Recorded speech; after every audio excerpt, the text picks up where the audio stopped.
Hello dear friends, welcome to Archana's way. आज की recipe है एगलेस ब्लैक फॉरेस्ट केक। इस रेसिपी में मैंने बिगिनर्स के लिए स्टेप टू स्टेप सारी डिटेल प्रोसेस बताई है, तो आप इस वीडियो को अंत तक ज़रूर देखें। और अगर आपने मेरे चैनल को अभी तक सब्सक्राइब नहीं किया है तो प्लीज़ इसे सब्सक्राइब कीजिए। ब्लैक फॉरेस्ट केक बनाने के लिए हमें इन चीज़ों की ज़रूरत होगी, तो चलिए केक बनाना शुरू करते हैं। सबसे पहले हम केक का बैटर बनाएंगे, जिसके लिए हम एक बोल में 1/4 कप ऑयल ले लेंगे। यहाँ पे हमें कोई भी रिफाइंड ऑयल ले लेना है जो बिल्कुल ही स्मेल ना करता हो। इसके साथ ही हम इसमें 1 टीस्पून विनेगर और 1 टीस्पून वेनिला एक्सट्रैक्ट डाल देंगे। इसको एक बार इस तरह से चलाने के बाद अब हम इसमें सारे जो हमारे ड्राई इंग्रेडिएंट्स है वो डाल देंगे। यहाँ पे हमने मैदा लिया है 1.5 कप, 1 कप पिसी हुई चीनी ली है हमने। अब चीनी की क्वांटिटी को कम या ज़्यादा भी कर सकते हैं। कोको पाउडर लिया है हमने 2 टेबलस्पून। बेकिंग पाउडर लिया है हमने 1 टीस्पून। बेकिंग सोडा लेंगे 1/2 टीस्पून। इन सबको हम अच्छे से इस तरह से छान लेंगे। इन सारे ड्राइड इंग्रेडिएंट्स को छानने के बाद अब हम इसमें 1 कप दूध डाल देंगे। दूध को हमें रूम टेम्परेचर पे लेना है। ध्यान रखें आप इसको गर्म या ठंडा ना लें, उससे आपका बैटर खराब हो सकता है। अब हम इसको अच्छे से मिला लेंगे। इस तरह से इसको अच्छे से मिलाने के बाद आप देख सकते हैं हमारा smooth and lumps free batter बिल्कुल रेडी है। चलिए अब हम इसको बेक कर लेते हैं।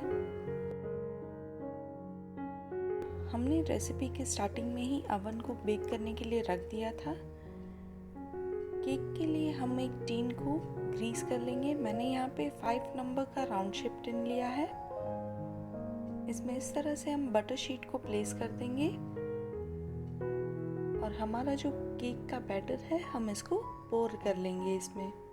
क्योंकि हम इसको 3 लेयर्स में कट करने वाले हैं तो हमें थोड़ा सा हाइटेड केक चाहिए, इसलिए मैंने 5 नंबर का मोल्ड लिया है। अगर आपके पास दूसरा कोई है और आप उसको यूज़ करना चाहें तो बिल्कुल कर सकते हैं। चलिए हमारा अवन भी रेडी है। अब हम इसको बेक कर लेते हैं। हमने अवन को 180 डिग्री पे 10 मिनट के लिए प्रीहीट कर लिया था। प्रीहीट करने के बाद चलिए हम हमारे केक टिन को इसके मिडिल रैक पे रख के 35 to 40 मिनट्स के लिए 180 डिग्री पे बेक कर लेते हैं। जब तक ये बेक हो रहा है चलिए तब तक हम दूसरे स्टेप्स कर लेते हैं, जिसके लिए हमने यहाँ पे एक डार्क चॉकलेट का स्लैब लिया है। इसको हम ग्रेट कर लेंगे ग्रेटर से। आप चाहें तो पोटैटो पिलर का भी यूज़ कर सकते हैं। इस तरह से हमें इसको ग्रेट कर लेना है। इन ग्रेटेड चॉकलेट से हम हमारे ब्लैक फॉरेस्ट केक को डेकोरेट करेंगे। बिगिनर्स के लिए स्पेशली हम इस केक को सिंपल और इजी डेकोरेट करेंगे ताकि आराम से कोई भी इसे कर पाए। हमने इस स्लैब को 2 पोर्शन में डिवाइड कर लिया था। हाफ पोर्शन हम मेल्ट करने के लिए रखेंगे और हाफ पोर्शन को हम फ्रिज में रख देंगे। चलिए अब हम क्रीम को विप कर लेंगे। यहाँ पे मैंने 1.5 कप विपिंग क्रीम लिया है। आप ध्यान रखें फ्रेश क्रीम ना लें। फ्रेश क्रीम और विपिंग क्रीम में डिफरेंस रहता है, तो आप विपिंग क्रीम ही लें। विपिंग क्रीम को हमने फ्रिज में रख दिया था और जब ये अच्छा चिल हो तभी आप इसको विप करें 7 से 8 मिनट के लिए। हम इसको इसी तरह से हैंड मिक्सर से विप करेंगे। 3 से 4 मिनट विप करने के बाद इसकी कंसिस्टेंसी काफ़ी स्मूथ हो गई है, पर अभी भी ये स्टिफ नहीं है। हमें ये स्टिफ कंसिस्टेंसी वाला चाहिए। इसे हम और 3 से 4 मिनट विस्क कर लेंगे। आप देख सकते हैं ये काफ़ी फ्लफी होना शुरू हो गया है। 7 मिनट के बाद हमारा विपिंग क्रीम बिल्कुल अच्छे से विप हो गया है। ये काफ़ी स्टिफ है, बिल्कुल गिर नहीं रहा है जिस तरह से हम इसको उठा रहे हैं। हमें इसी तरह से हमारा क्रीम चाहिए, काफ़ी थिक और गाढ़ा। आप देख सकते हैं ये स्टेप बहुत ही इम्पोर्टेंट है। अगर आप इसको कम टाइम के लिए विस्क करेंगे तो ये अच्छे से फूलेगा नहीं इस तरह से। तो इसको 7 to 8 मिनट्स अच्छे से आप इसको हैंड मिक्सर से विप कर लीजिए। आप चाहें तो इसको बीटर से भी विस्क कर सकते हैं। इसको अच्छे से फेंटने के बाद अब हम इसको फ्रिज में रख देंगे जब तक कि हम इसका यूज़ ना करें। तो 35 मिनट्स के बाद हमारा केक बन के बिल्कुल रेडी है। हम इसमें टूथपिक या फिर नाइफ डाल के इस तरह से चेक कर लेंगे। अगर ये क्लीन आ रहा है तो मतलब हमारा केक अच्छे से बेक हुआ है। हमने इसको पूरी तरह से ठंडा कर लिया है। चलिए अब हम इसको निकाल लेते हैं। पेपर को रिमूव कर ले। आप देख सकते हैं हमारा केक कितना इवनली बेक हुआ है। ये बहुत सॉफ्ट है और इसकी हाइट भी परफेक्ट है। आप इसके ऊपर के लेयर का बिल्कुल चिंता ना करें। वैसे भी हम केक को फ्लैटन करेंगे तो हमें इसको कट करना है तो ये इवन हो जाएगा। केक को डेकोरेट करने के लिए मैंने यहाँ पे टर्न टेबल का यूज़ किया है। इससे केक को डेकोरेट करना इजी हो जाता है। अगर आपके पास नहीं है तो आप नॉर्मल प्लेट पे भी कर सकते हैं। इस तरह से इस पे केक को रख के अब हम केक को फ्लैटन कर लेंगे सबसे पहले, जिसके लिए हम ब्रेड नाइफ या केक कटर का यूज़ करेंगे। आप हल्के हाथों से इस तरह से ऊपर के लेयर को कट करके इसको इस तरह से फ्लैटन कर लें। हमने इसका ऊपर का लेयर कट करके हटा दिया है। केक को कट करने के टाइम पे आप बिल्कुल सॉफ्टली इसको कट करें, बिल्कुल ध्यान से कट करें क्योंकि केक बहुत सॉफ्ट रहता है तो ये टूट भी सकता है।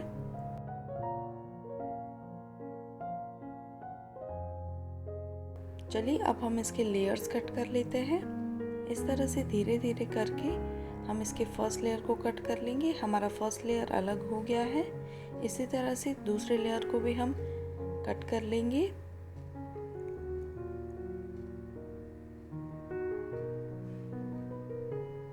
बिल्कुल ध्यान से इसी तरह से धीरे धीरे आप इसको कट करें। आपकी नाइफ जितनी लंबी होगी उतना आपको कट करने में इजी रहेगा। चलिए तो हमारे तीनों लेयर बिल्कुल रेडी है। अब हम इसको साइड में रख देते हैं। सबसे पहले हम क्रीम को इस तरह से बॉटम में थोड़ा सा लगा लेंगे और फिर मिडिल लेयर इस तरह से रख के प्रेस कर देंगे। हमने शुगर सिरप बना लिया था। इसमें हमने हाफ कप शुगर लिया था और हाफ कप पानी को बॉईल करके जब तक शुगर मेल्ट नहीं हो गया तब तक हमने इसको बॉईल कर लिया था। अब हम शुगर सिरप को इस तरह से केक पे स्प्रिंकल कर देंगे। इससे हमारा केक थोड़ा और सॉफ्ट होगा और स्पॉन्जी होगा।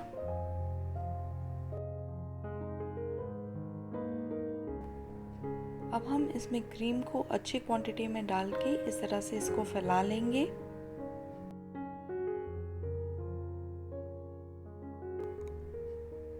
यहाँ पे मैंने चोको चिप्स का यूज़ किया है इसको और चॉकलेटी बनाने के लिए। अगर आप चाहें तो जो टिन चेरीज रहती है, मतलब जो सोक्ड चेरीज रहती है, उसका भी यूज़ कर सकते हैं। इसमें दोनों ही बहुत ज़्यादा अच्छे लगते हैं। इस तरह से चॉकलेट को स्प्रिंकल करने के बाद हम दूसरा लेयर इस पे प्रेस कर देंगे। ये हमारा जो टॉप वाला लेयर था उसको हमने उल्टा करके इस पे रख दिया है। आप इस तरह से अगर केक के लेयर को रखेंगे तो आपका केक बहुत अच्छे शेप में रहेगा। तो हम सेम प्रोसेस फॉलो करते हुए इस पे भी शुगर सिरप डाल देंगे। तो अगेन क्रीम को हम इस तरह से स्प्रेड कर लेंगे।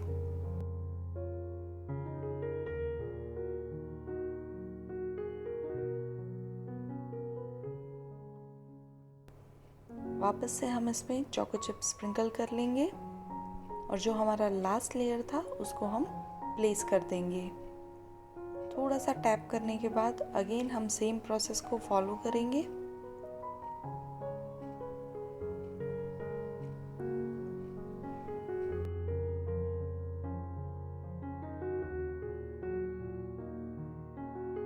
शुगर सिरप को ध्यान रखें आप अच्छे से स्प्रेड करें। शुगर सिरप को स्प्रिंकल करने के बाद वापस से हम हमारा लास्ट जो क्रीम का लेयर है उसको हम इस तरह से स्प्रेड कर लेंगे। आप बिल्कुल चिंता ना करें, जितना इवन हो सके आप इसको डिस्ट्रीब्यूट करें।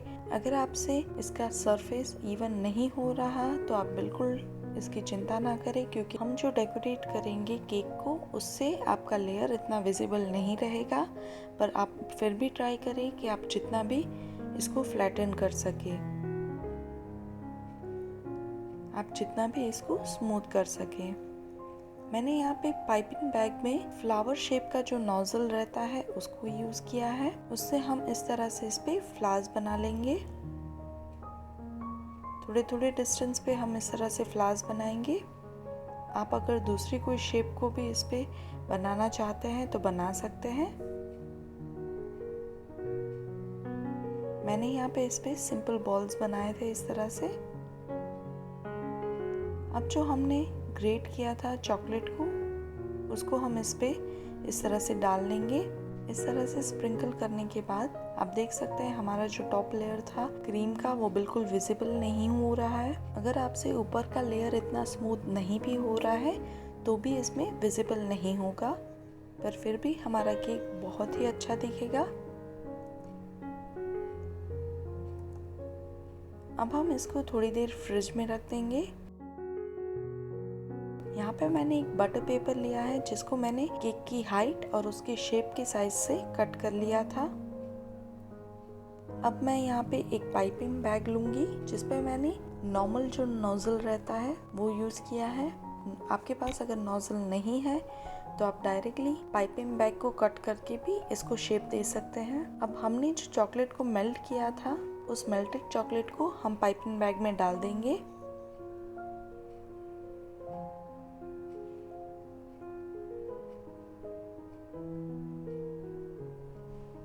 अब हम इस तरह से इसमें जिगजैग करके पैटर्न बनाएंगे।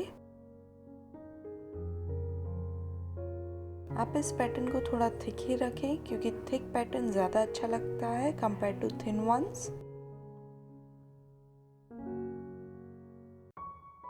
अब हम इसी तरह से उल्टा जिगजैग भी बना लेंगे ताकि ये थोड़ा सा और गाढ़ा लगे।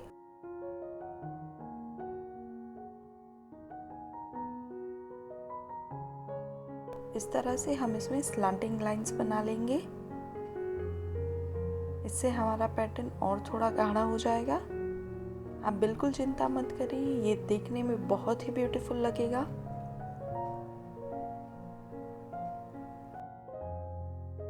हमें इसको सेमी सेट कर लेना है। ध्यान रखें आप इसको बिल्कुल पूरी तरह से ठंडा ना करें, वरना लगाने के टाइम पे ये टूट जाएंगे। तो हम इसको सेमी सेट कर लेंगे और फिर इस तरह से हम केक पे इसको लगा देंगे। धीरे धीरे इस तरह से इसको लगाने के बाद हम थोड़ा सा प्रेस कर देंगे। मैंने इसको 2 पार्ट्स में डिवाइड कर लिया था ताकि लगाने में इजी हो। अब हम पेपर को निकाल लेंगे और इसको रिमूव करने में हमें बिल्कुल ही प्रॉब्लम नहीं होगा।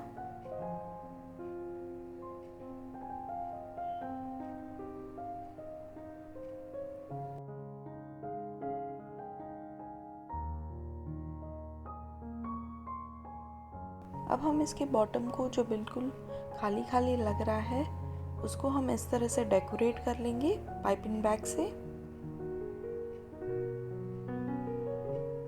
मैंने यहाँ पे कुछ नहीं किया, छोटे छोटे डॉट्स बना दिए हैं।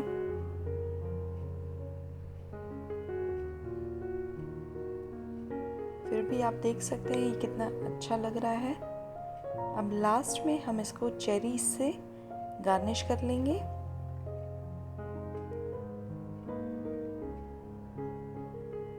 आप देख सकते हैं हमारा ब्लैक फॉरेस्ट केक बिल्कुल रेडी है। ये कितना ब्यूटीफुल बना है। मैंने ये केक स्पेशली बिगिनर्स के लिए बनाया था। तो अगर आपको मेरी रेसिपी अच्छी लगी है तो प्लीज़ इसे लाइक कीजिए, शेयर कीजिए। मेरे चैनल को अगर आपने अभी तक सब्सक्राइब नहीं किया है तो प्लीज़ इसे सब्सक्राइब कीजिए और बेल आइकन को ज़रूर प्रेस करिए। तो चलिए मिलते हैं अगली रेसिपी पे। Thanks for watching.